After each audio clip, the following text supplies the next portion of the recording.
them. We gotta save the party. The party's hanging by a thread. We gotta get rid of Biden to save the country. The party's hanging by a thread. You gotta save the party. Listen, no more QAnon.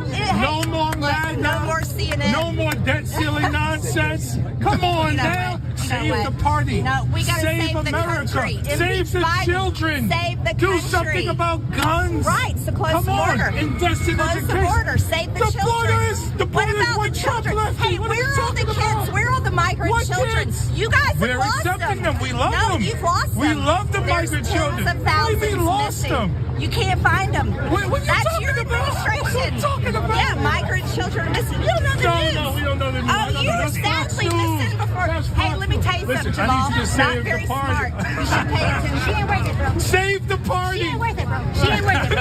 She ain't worth it. I try not to enter the mind of a madman or a mad woman, and that is what is happening right there in that display. And at the very end, you saw Representative Ocasio-Cortez patting Rep. Bowman on the back, basically saying she's not worth it. They both were on the steps of the Capitol building as Santos attempted to speak with reporters following a failed expulsion, because of course the Republicans are never going to expel this man because they need his votes. They don't care what he has done, what he is willing to do, past, present, and future. They don't care about that. They just care about the vote.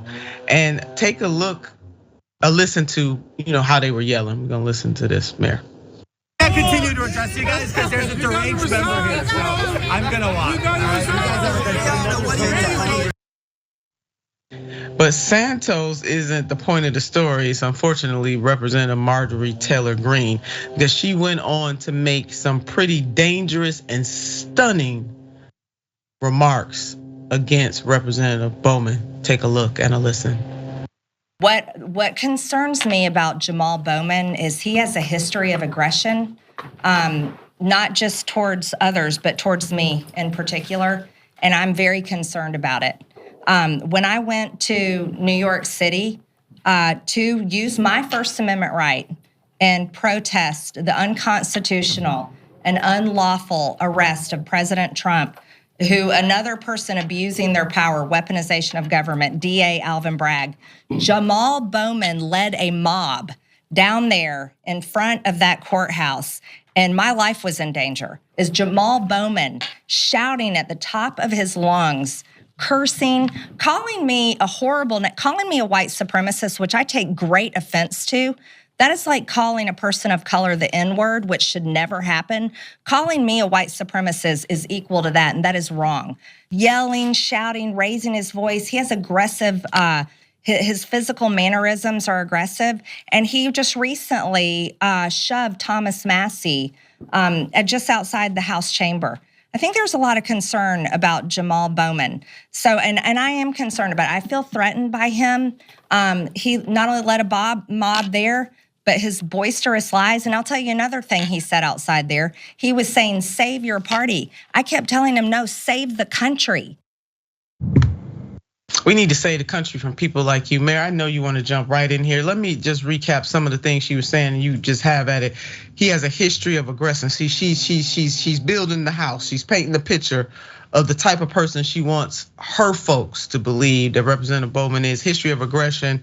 During her trip to New York, she wanted to exercise her First Amendment right to be there, right? It was his First Amendment right to have supporters there saying, we don't need you here, lady. You're not even from here. What the hell you doing here? Take your butt back on to Georgia. So she said he led a mob. She felt like her life was in danger, that his physical mannerisms make her feel threatened. All of these trigger words that she's using, this dog whistle, or bullhorn, it sounds very familiar because the way she's describing Representative Bowman is as old as time. It is what women and particularly white women like her, who think like her. So if you don't think like her, then I ain't talking about you. So ain't no need of you getting offended. But it's people who have her mentality, white man or white woman, that gets black people killed.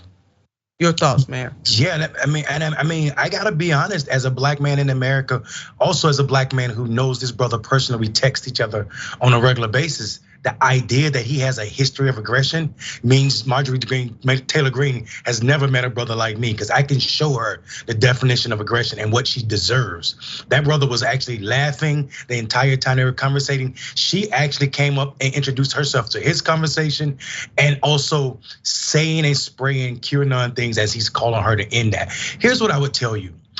Just as we know trauma is passed down from generation to generation through the epigenetics and PTSD that we know can be born from past incidents, whether you experience them or somebody else.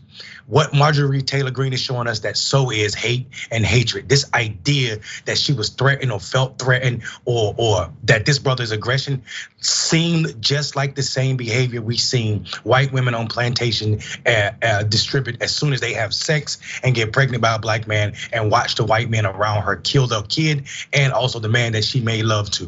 This is so disgusting and so scary to me on so many levels, that this woman is so comfortable spreading this type of lies about this level of black man. Reminds me of why no black man in this country will ever be safe as long as white women, not just ones that think like her. I've seen allied white women act just like this when black men push back on their behavior. When you say something in a meeting, when I say something in a meeting, and then white women go and text their friends about how aggressive Mondale is on a progressive call, this is the same behavior. It may look different and sound different because you didn't say white supremacist and N-word, but your behavior is identical. It is political suicide for black men to be safe and left out like this by our allies and white women in general.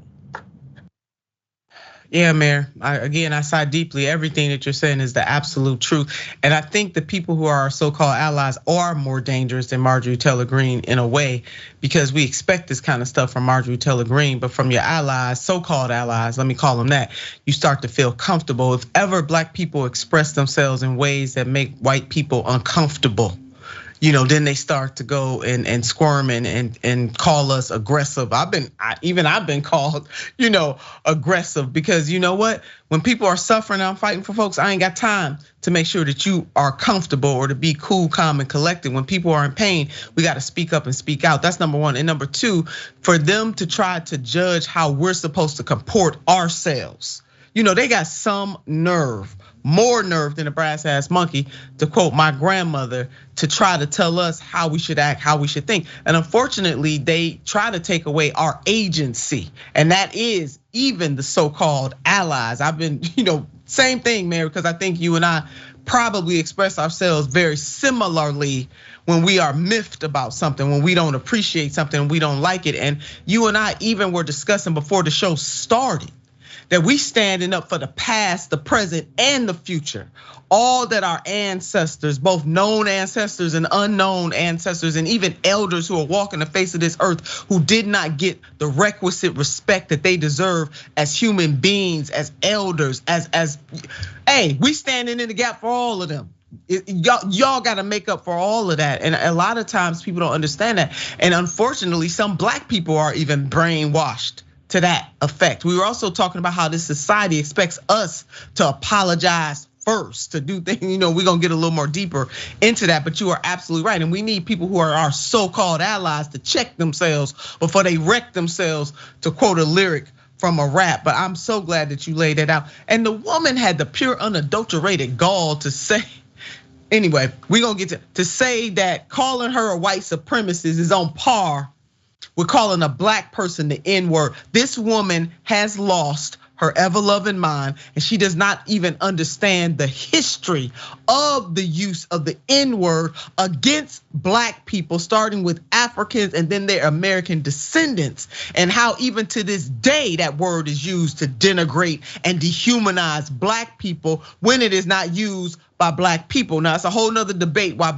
some black people use the term, and we can get into that. That's family business. But this chick right here, always trying to minimize our struggle and our pain, and then they're gonna try to tell us. So when white women like her, and Mayor, like you said, whether they her or they so-called neoliberal, they're progressive, when they use their fears and their tears against us, and especially against our black men, that can cause physical death or another type of death, lose your job, mental death. It doesn't have to be physical, but it causes pain. And we see that time and time again, even right now in the 21st century.